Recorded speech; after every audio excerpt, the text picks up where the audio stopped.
Welcome dear students to this English literature class. I hope you are studying for your exams now. Well, in this particular video, I will be discussing with you 25 questions as a quick revision from the poem After Blenheim. So you have read this poem. You know this poem is regarding the war, and it appears to be an easy poem. It is an easy poem otherwise, but please pay attention towards the textual words so that you write them in your answers. So I hope with these question answers you will be able to recall the whole poem. So here I go. Question number 1. What is the setting of the poem After Blenheim? Well, this poem is set in a small town of Blenheim. The Battle of Blenheim, which was fought in 1704 in Bavaria, a small town of Blenheim on the river Danube in South Germany. This war was fought between France on one side and England, Austria and Netherlands on the other side. And the two characters mentioned in the poem, the Duke of Marlborough and Prince Eugene, can be termed as wickedness personified. They are the examples of wickedness. Why? Because war always brings destruction. Question number 2. What kind of poem is it? Well, After Blenheim is a ballad. That is, it is a long poem with a narrative, that is with a story. Question number 3. What is the rhyme scheme of the poem? Well, the poem consists of 11 stanzas with 6 lines each, and except the second stanza, all the rest of the stanzas carry the rhyme scheme A, B, C, B, D, D. But the rhyme scheme of only the second stanza is A, B, C, B, B, B. In my previous video, I had told you how we infer the rhyme scheme. Right? Question number 4. Where is old Casper now? Who else is with him? We begin with the first stanza. Where is old Casper? Well, old Casper is sitting in front of his cottage door. Remember, and he before his cottage door was sitting in the sun. Remember the textual words. You have to put the word cottage door in the answer. Who else is with him?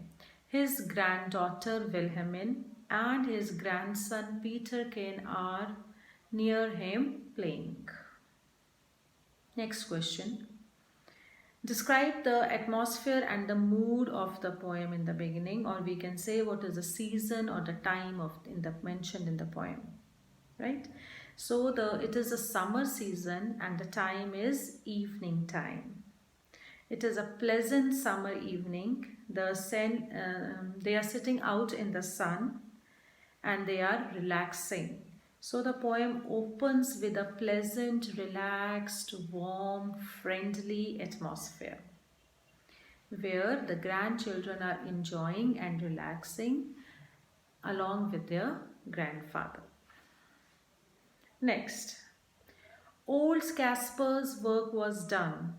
This is the second line of the poem. What was his work? How do we know? From the line, old Casper's work is done. So what work is it? So we come to know that old Casper is a farmer. How do we come to know? Because somewhere in the poem he has mentioned about the word plow and plowshare. That means he tills the land. So he is a farmer. Next question. Number 7. What did Casper take from the boy? So the young boy had brought something to the grandfather. What did old Casper take from the boy? The boy stood expectant by. What does it mean? So what did old Casper take from the boy? Now here if you write the answer that he took a skull from the boy, that will go wrong.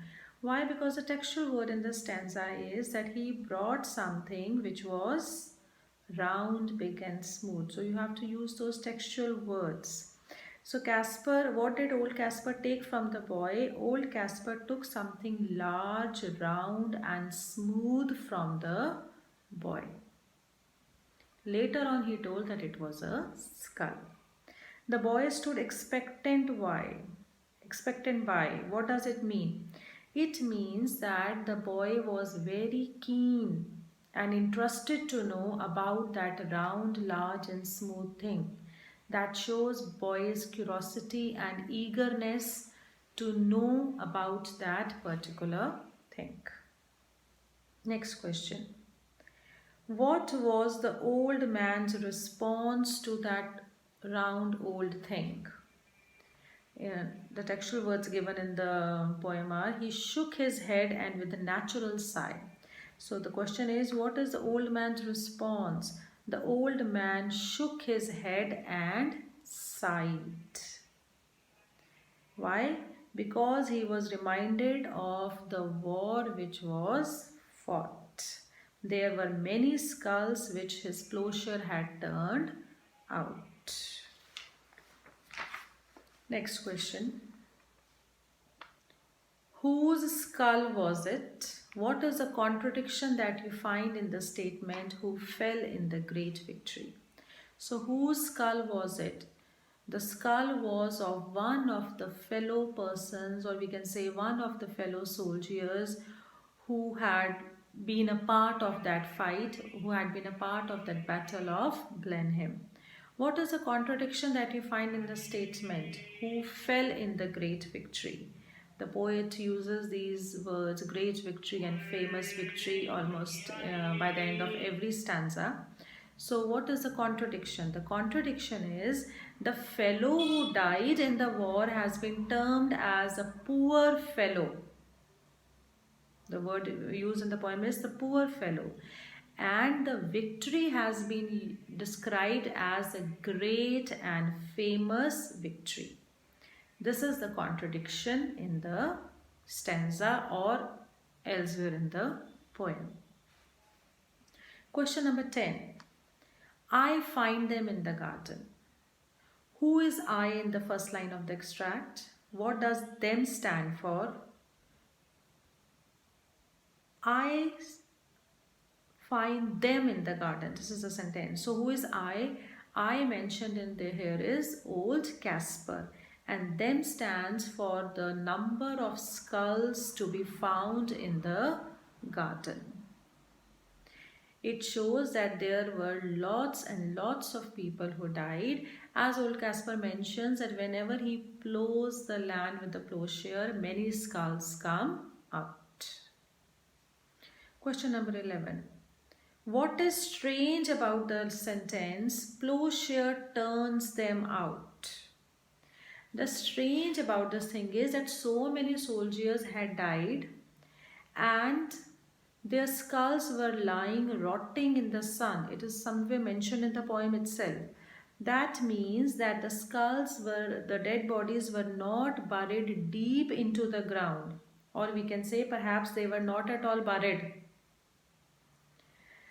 And so many, the dead bodies had rotted and the skulls were still intact and they could be found just under the upper layer of the soil, the upper crust of the soil, as the plowshare digs them. And we know that the plowshare does not dig very deep.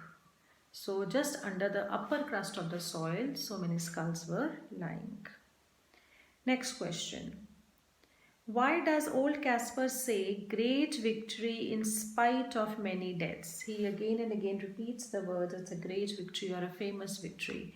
Why does he say so? He says so because he is a part of the propaganda which was circulated out by the commanders, by the Duke of Marlborough and Prince Eugene. He has no independent thinking. He has no opinion of himself.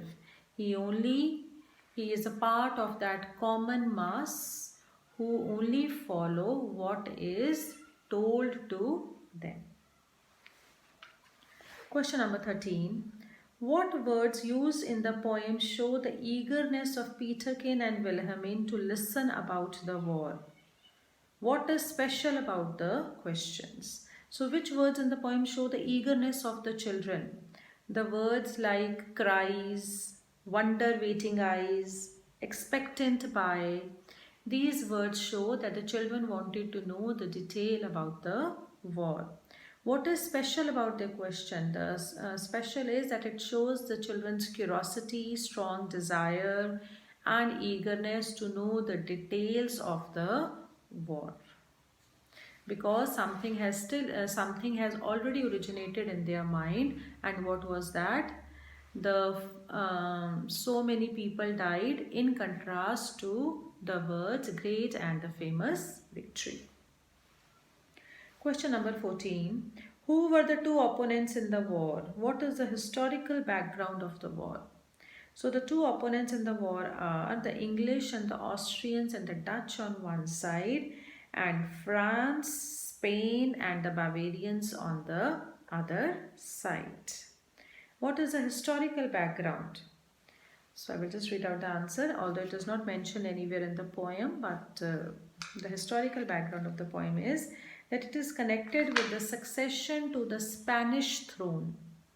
King of Spain died without any successor, and he wanted a French prince to be the king, which was opposed by the Austrians.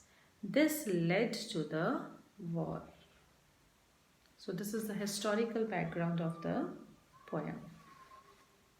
Question number 15. How do you know that this poem was written some centuries ago? Well, the usage of few words which were a part of Shakespearean language tells us that this poem has been written years and years ago. Words like yawn, Y-O-N, tis, T-I-S, that means it is, and twas, T-W-A-S, that means it was. These words tell us that the poem has been written long ago. Question number 16. Where did Casper's family live? Who are they in the line? They burnt his dwelling to the ground. And why did they do so? So where did Casper's family live? It is written in the poem itself, yon little stream hard by. So Casper's family lived in a small cottage near a stream in Blenheim. Who are they in the line? They burnt his dwelling. They stands for the soldiers. And what did they do and why? They burnt Casper's home. And this resulted that Casper, who at that time was a child, had to run away because his father, Casper's father, took the decision to save their lives. Question number 17. What does the expression with fire and sword signify? So the word fire stands for destruction and the word sword stands for death. This is the significance, because in the olden times the soldiers used to fight with swords, spears and arrows. All these things were used. Question number 18. What destruction did the war cause? So you have to pick the sentences from the poem itself. Number 1, there were deaths of lots of human beings. Number 2, there was destruction of property, as Casper's house was also burnt. Number 3, many childing mother died. Number 4, newborn babies also died. And number 5, so many soldiers did not even get a proper burial, as so many dead bodies kept rotting in the sun. So all these points are in the poem itself. Next, question number 19. The poet mentions of the death of the childing mothers and newborn babies and not of soldiers. Why? So the poet intentionally mentions that many childing mother and newborn babies died. Why? Because he wants us to realize the horrors of the war. And number two, he wants to lay stress, he wants to emphasize on the point that lot of harm is caused to the innocent people who are not even involved in any such politics. So it is almost always that the common man suffers. Right? Question number 20. They saw it was a shocking sight. Who are they in this sentence? Why does the poet say that thousands of bodies lay rotting in the sun? They say it was a shocking sight. So they are the people who were present in the battlefield and saw the whole battle with their own eyes. And why does the poet say that thousands of bodies lay? In order to tell the viewers, the readers, that it was such a horrific war that so many people were involved in it and so many soldiers had participated and they all died. The poet wants to highlight the inhumanity associated with war. That war is completely futile and useless. It only gives death and destruction. Question number 21. What literary device is used in the poem throughout? So the literary device used in the poem throughout is refrain. R-E-F-R-A-I-N. What is refrain? Refrain means the repetition of some particular words repeatedly in the poem. Like in this poem, the poet has used the words great victory and famous victory almost in the end of each stanza. If you go through the poem, you will come to know that the word great victory has been used twice and the word famous victory has been used 5 times. Right? So by this he emphasizes on the contradiction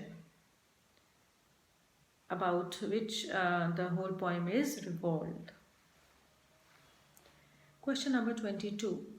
Who are Duke of Marlborough and Prince Eugene?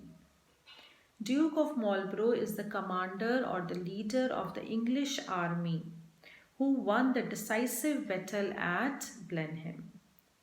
Prince Eugene of Savoy is another commander who was credited with the victory against the French at Blenheim. Right? If you want more details, I have more details on them also, but we should stick to the poem because we need to answer the textual questions and the answers in the textual words. Otherwise, if you want to hear, Duke of Marlborough is a title in England created by Queen Anna in 1702. It was an honor to John Churchill, the first Duke of Marlborough, after his victory against the French army at Blenheim. I have taken out this information from the net. He was given enough wealth not only to build Blenheim, but also to keep his family in luxury for the next 3 centuries. And Prince Eugene was a French-born Austrian general, Eugene of Savoy, who along with Duke of Marlborough defeated the French in the Battle of Blenheim. Right.